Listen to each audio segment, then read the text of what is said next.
Bonsoir à tous, bonsoir à toutes et bienvenue dans 100% Logique. Entraînez-vous. Comme tous les soirs, on va stimuler notre logique, on va aiguiser notre sens de l'observation avec nos questions et toutes nos astuces. Et pour s'entraîner avec nous cette semaine, Alexandre et son fils Auguste. Bonsoir à tous les deux. Bonsoir. Ravi de vous retrouver, déjà pour la 4e fois. Auguste, on rappelle que tu as 13 ans. C'est ça. T'es au collège, hein, c'est ça? C'est exactement ça. En quelle classe? En 4e. On rappelle qu'Auguste, il nous a dit qu'il allait en général plus loin que papa. On va voir si ça se vérifie aujourd'hui. Hier, il n'y a eu que des bonnes réponses, Alexandre. Oui, absolument. On continue comme ça? On continue. Allez, l'entraînement reprend pour vous aussi à la maison. On commence avec une question à laquelle 64% des Français peuvent répondre. Elle est là. Une erreur se trouve dans cette image. Regardez bien l'image. Mais quelle est l'erreur? Top chrono, la réponse est sous vos yeux.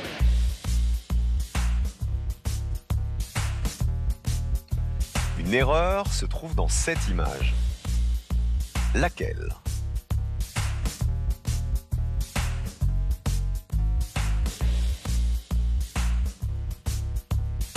Tous les soirs, vous vous entraînez avec nos questions de logique.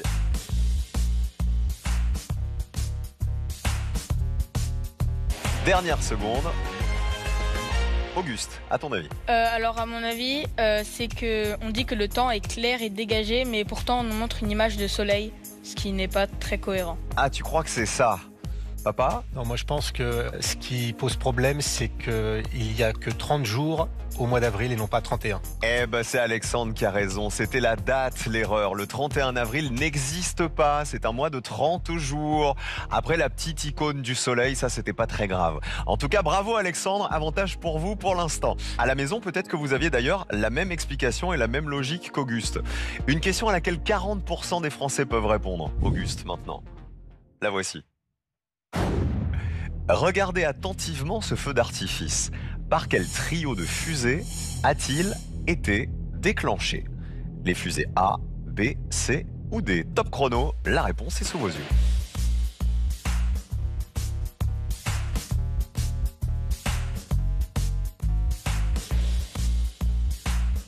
Regardez bien ce feu d'artifice. Par quel trio de fusées a-t-il été déclenché?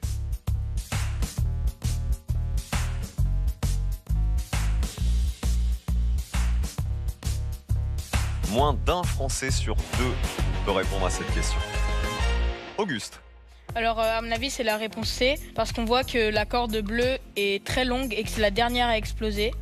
La corde, tu veux dire la mèche, hein, sous oui, la la fusée bleue. Ok, est-ce que c'est ça? Il fallait d'abord bien regarder l'ordre d'explosion du feu.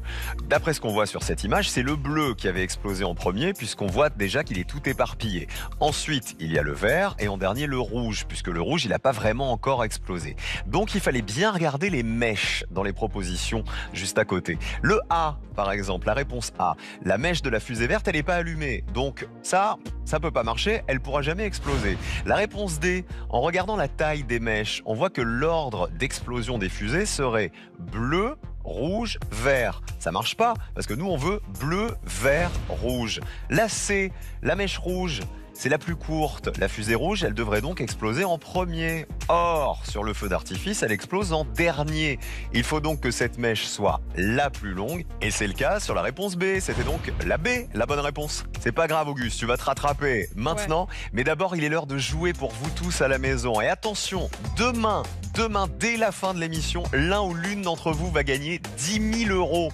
10 000 euros versés directement sur votre compte en banque dès demain soir. Et pour les gagner, il faut répondre à cette question. Par quelle voyelle faut-il remplacer les astérisques pour faire apparaître un fruit? Par un A, c'est la réponse 1, ou par un E, réponse 2, pour obtenir un fruit. Vous envoyez tout de suite 1 ou 2 par SMS au 7 3003 ou alors vous appelez le 36 32. L'un ou l'une d'entre vous qui appelle maintenant le 36 32 va gagner 10 000 euros dès demain soir pour vous faire plaisir et pour vous gâter. Bonne chance à tous. Il nous reste une dernière question d'entraînement. Elle est dure, 10%. En général, tu y arrives, Auguste. Ça va. La voici. 10% des Français peuvent répondre à celle-ci. Marion explique au bijoutier qu'elle a cassé sa chaîne en or. Elle a 5 bouts de chaîne de 3 maillons chacun. Combien de maillons au minimum devront être ouverts et ressoudés pour reconstituer une chaîne de 15 maillons. Top chrono, la réponse est sous vos yeux. Marion explique au bijoutier qu'elle a cassé sa chaîne en or. Elle a 5 bouts de chaîne de 3 maillons chacun. Combien de maillons au minimum devront être ouverts et ressoudés pour reconstituer une chaîne de 15 maillons en tout?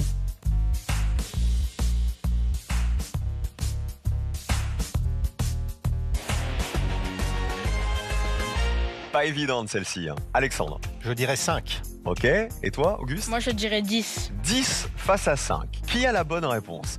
Alors, on va détacher les 3 maillons d'un même bout de chaîne. Et qu'est-ce qu'il faut faire après ça? Eh bien, il suffit alors de se servir de chacun des maillons ouverts pour relier 2 bouts de chaîne. Et on le fait 3 fois pour obtenir bien, comme on le demandait, une chaîne de 15 maillons. Regardez, c'était donc 3 la bonne réponse. Vous ne l'aviez ni l'un ni l'autre. Elle était difficile, hein, celle-ci. Eh ben, l'entraînement se terminera demain avec vous, Alexandre et Auguste. Merci d'avoir joué avec nous ce soir encore.